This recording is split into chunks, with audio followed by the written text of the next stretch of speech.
Today, we're talking with legendary fractional CMO Brian Anderson of Magnetic Monkey about the typical mid-stage tech sales plateau and how to get through it.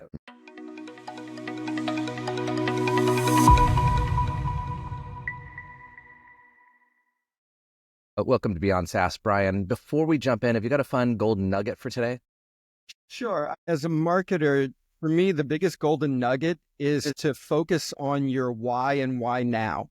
Because all too often, entrepreneurs and early stage companies, they're so enamored with their what and their how that they forget nobody cares about what and how as they do why and why now. Awesome. My golden nugget is slightly more random than that. I went indoor skydiving and it's really fun. That's like turning your body into an airplane and you get to learn how to fly. So that has nothing to do with anything, but it is a lot of fun if you ever get the chance. It's all about risk. So I hear you've got 11 exits, some of them even good, and decades of experience in tech company growth. Give us a high-level view of what you do. Sure. So I've been doing global marketing for tech companies for over 40 years now. I've helped companies literally grow revenue from 0 to 20, 20 to 200, 40 to 2 billion. And as you mentioned, a number of exits and a couple of IPOs. Most of those exits were positive liquidity events, but a couple, as you could imagine, were asset sales. You know, the anatomy of a win as well as the anatomy of a potential failure. And so you mentioned earlier that like the why, what motivates you to do what you do? Like, what's your why? So that's an interesting question because after one of my exits, I thought it was time to hang up my shingle and kind of go out and have fun and party. But I realized I really love the art of marketing. You know, it is so misrepresented on more fronts than any other skill. Everybody thinks they know marketing because they're a consumer, but the reality is there's a lot of bad marketing because of that. And I really, really am passionate about the art of marketing. And it truly is an art. I mean, there's a science and art and luck, and obviously luck comes when you prepare and you work hard. That's awesome. And so what challenges do you see that people face regularly that they're just not handling? Like, what are the common challenges you see in mid-stage tech companies? So the biggest challenge is lack of recognition of the true ideal customer profile. Like people tend to do ICP with broad brushes and they miss the nuances. A lot of times they get stuck with the semantics and forget that the syntax is more important. So actually knowing who likes sushi and rock music and who likes, you know, classical and Broadway musicals, there's very subtle differences in their language, in what they do, in how they consume information, in their peer networks that they gather education and information on. And all of those things are so nuanced that, at least in my experience, the majority of the CEOs, the entrepreneurs, the senior executive teams that I've worked with, they miss those nuances. And is it fair to say that that gets back to your original point that like if you don't really know exactly who they are, then how do you know their why? And if you're not answering their why, then what are you doing? It might be that, once again, semantically, you might understand their why. But if you're not communicating in their language, it's like me speaking Spanish and you speaking Italian. They're both similar languages and you might pick up different things, but there's definitely enough difference that you're going to miss the translation. Sure. Any other common challenges you see in mid-stage companies? Are there areas where they tend to get stuck? Yeah, I think there's probably three things that I would bring there in the get stuck category. You know, the first obviously is the personas and missing that. The second is overcooking the engineering. All too often we tend to get enamored with what we're strong with.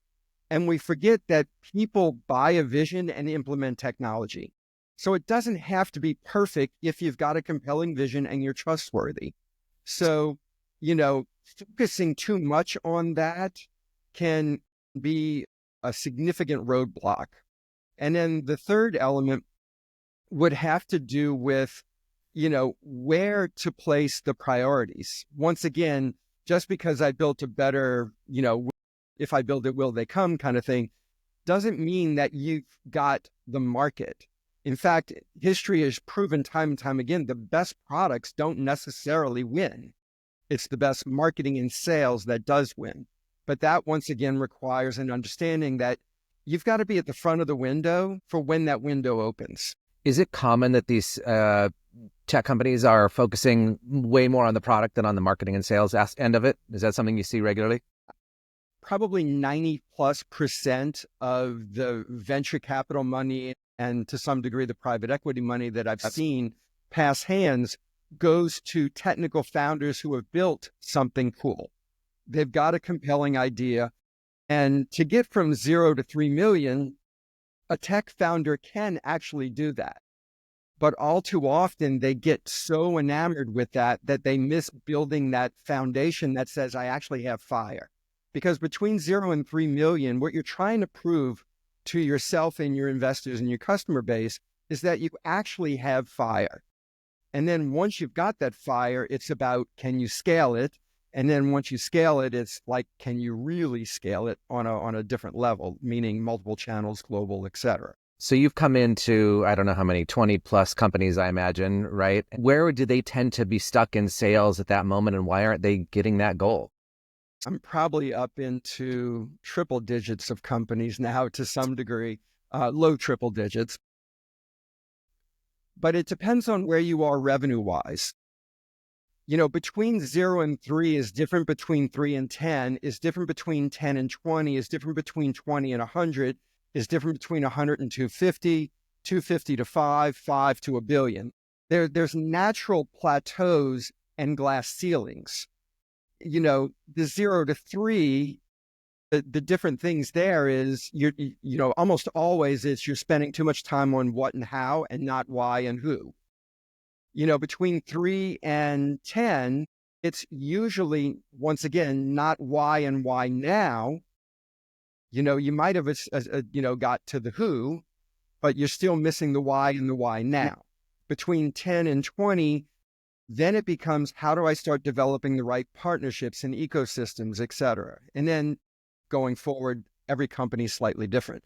But almost...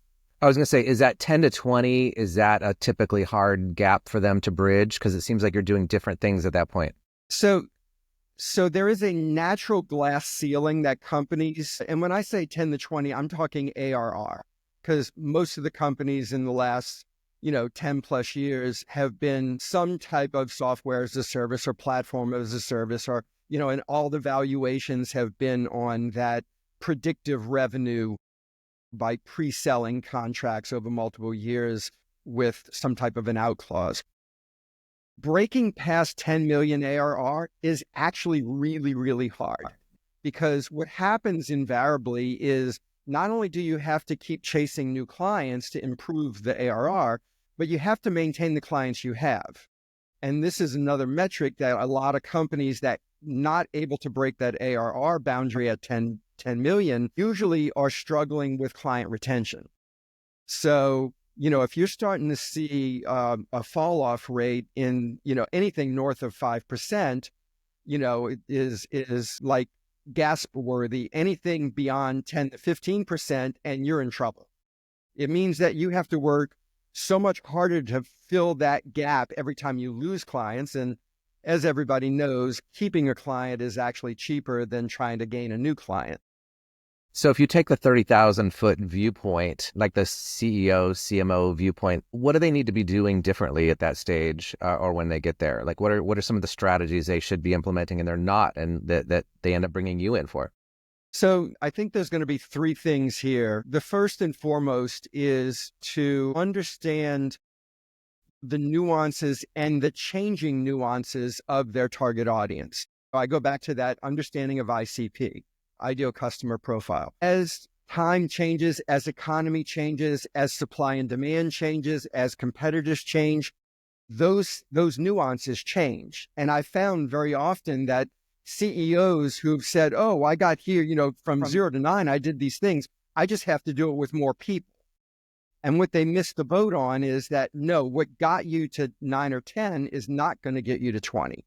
That there's a different set of processes, approaches, go-to-market strategies, demand gen, lead to cash waterfall strategies that are going to be needed to scale more cost effectively than what was done in the 0 to 10 range. And then, of course, that magnifies as you go 20 to 100, 100 to 250, et cetera. All these things just become exponentially more difficult. I think the other real kind of core area around this is that loyalty is important, but hanging on to people for hanging on to people's sake is also a death nail. Like, I've also found in my career that the people who get you to a certain place are really good in that band, but they're not capable of managing outside of that band. So you either need to find new roles for people, or you need to let them go and let them go find another place where they can go back to that same band. Or you bring in a fractional CMO like you, and that's, I like I said, I want to work with companies that want to change the world. So, that's the other fun thing is when you get to kind of the stage where I've had the good fortune to get to is, just because you've got money and you've got an idea doesn't mean that, that personally somebody like me would want to work with you. I mean, there's certainly a lot of people out there that would, but I find that compelling why and why now drives me and my passion as much as it does the founders or the management team or the board or the investors. Do you have any specific stories, maybe without naming names, of someone missing the why and they're focused on the product and they're not even thinking about the why or the passion? I've had a number of those. I mean, more than I care to imagine, where, it's excuse my crassness on this, but especially as a marketer, I'm going to say, even in technology, sex sells. And sex in technology are dashboards and user interfaces. And not just user interface, but the user experience. And there's multiple users, the user who has to implement it, the user who has to manage it, the user who actually has to engage in it on a daily basis. Each of those are different experiences that need to be managed. And there have been numerous times where I've talked to, CEOs, technical CEOs, who are enamored with the robustness, the scale, the security, the abilities, the feature function benefit of their technology. But their user experience was, excuse my crassness, crap. And those little things go back to what I said before about great products don't always win. Sometimes it's just the easiest to use product or the most compelling, sexy product is the one that will win. So taking that time to understand, it's back to understanding ICP and what they value. And more importantly, how can you make them look good to their audiences, their bosses? Like, the more you as a small company or a mid-sized company can help them in their career, the more trusted advisor status you're going to establish. And once you achieve trusted advisor status, write as many checks as you want. To append a little bit to what you said there, the look and feel matters in the user interface, but it matters in the marketing. We build websites here, right? So people show up. And then a lot of times I've even seen where companies end up getting purchased or at least looked at because they look sexier, their competition's afraid, they start coming in. So little things like that can increase your enterprise value as well as your customer experience, as well as your sales closing ratio. It's funny because I'm going to show my age a little bit, but, going back to some of the earliest sales techniques, they talk about dress for success, act the role you want to be at. Well, that's my recommendation to my companies that I engage with is it's not hard to make you look like a $1 billion company. If you pay attention to, as you pointed out, the details of design. A very common mistake is to get schizophrenic and start, I can just get this guy to do this for $1.99, as opposed to taking the attention to building a style guide and holding to those principles. In fact, one of my liquidity events, I won't name names, but it's, a Fortune 10 company acquired my little dinky company at 20 million in revenue for, a significant multiple. And when the senior executives came in and looked at us, they go, you're getting coverage that we as a multi-billion-dollar company, and I'm talking $100 billion company, could not get. How is it you at 20 million is getting this kind of visibility, this kind of coverage? How did you create this ebook or this video? And with all the resources we have, we couldn't do those kind of things. And the answer is simple.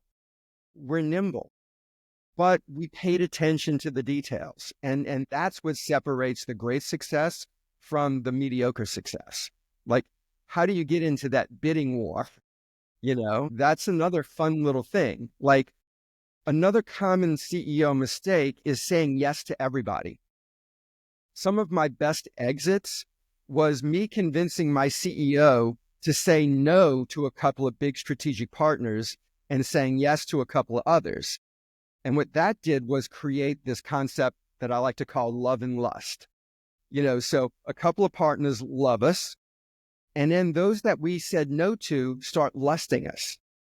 So invariably what happens when we get to a level where we either want to raise a mezzanine round, or we think, we want to start growing at a different level and raise money, or even think about getting acquired, then the companies who love us make the offers you would typically expect. But the companies who lust us get into a bidding war because they want to know how the hell we got to where we were and why wouldn't we talk to them in the past. I love that. That's amazing. Any tips on how to select the right partners, whether that's a CMO like you or a marketing company or? Yeah, it's a fair question. As I mentioned earlier, everybody is going to claim they have experience. And I think a good test is, first and foremost, will you culturally fit?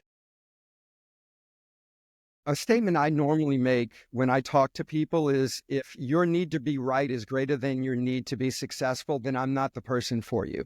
Now, I don't claim to know everything, and I'm going to be educating myself and asking a lot of questions.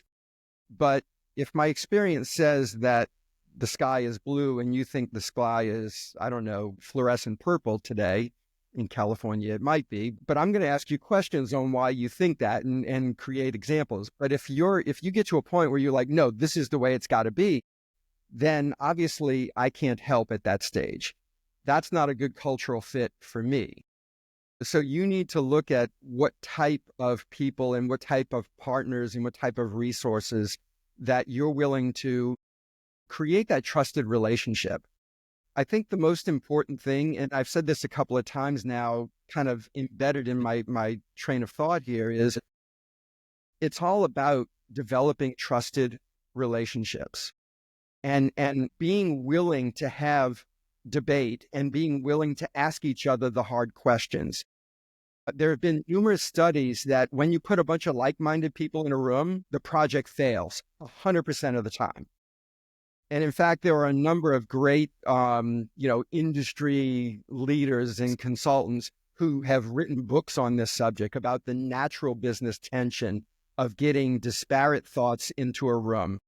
When that is done correctly, magic happens. Now, when it's done incorrectly, it's just a dysfunctional mess. I like to say to my clients in a kind way that it doesn't matter what I think as a designer, and it doesn't actually matter what you think. It matters what our target audience thinks, right? And so a lot of times the easy way to handle situations like that, or at least for me, is to go out and survey or A/B test or figure out like what actually works, And when you have that trust and when you have a client where you can have those debates, they're like, sure, great, test it, right?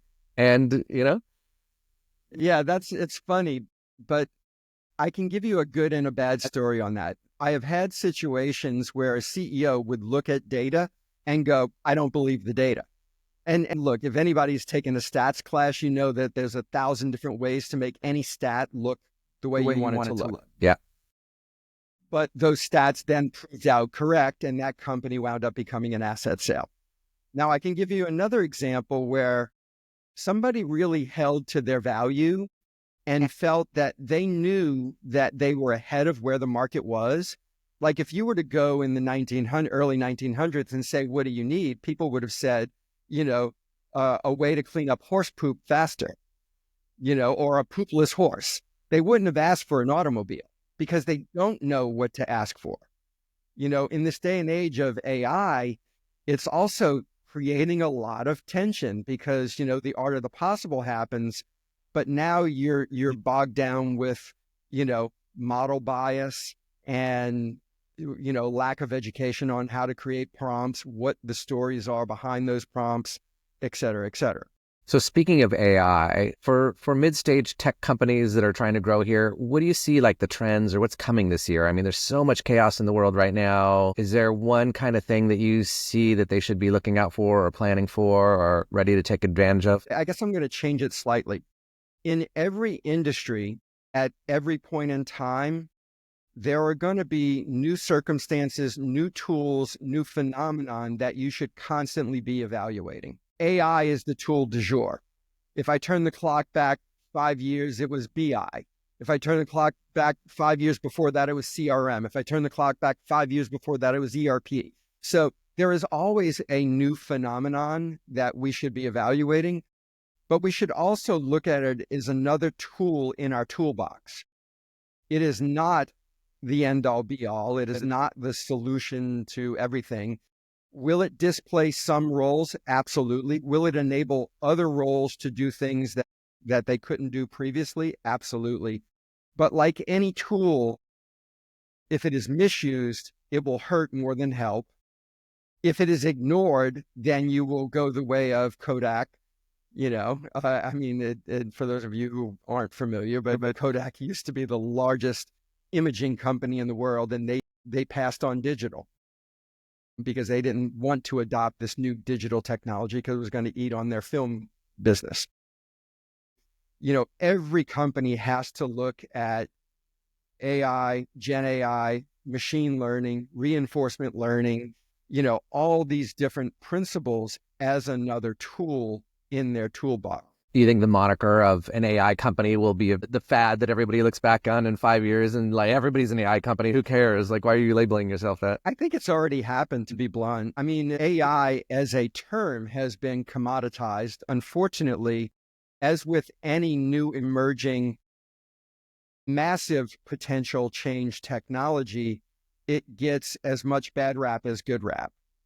So, for example, I've seen some industry analyst firms where they might have 10 or 20 analysts associated with security or whatever. Even at the height, it might have only been 50 to 100.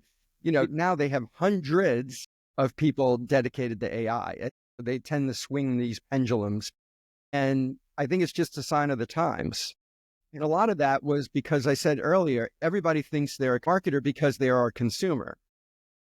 The same is now because of, open source products like ChatGPT, everybody thinks they know AI, so the reality there is, once again, you get back to regulatory issues, which are emerging in Europe faster than in the US, but invariably they will show up here as well. Absolutely. I want to keep you on track with your time. Any final closing thoughts of anything we missed or we should have talked about?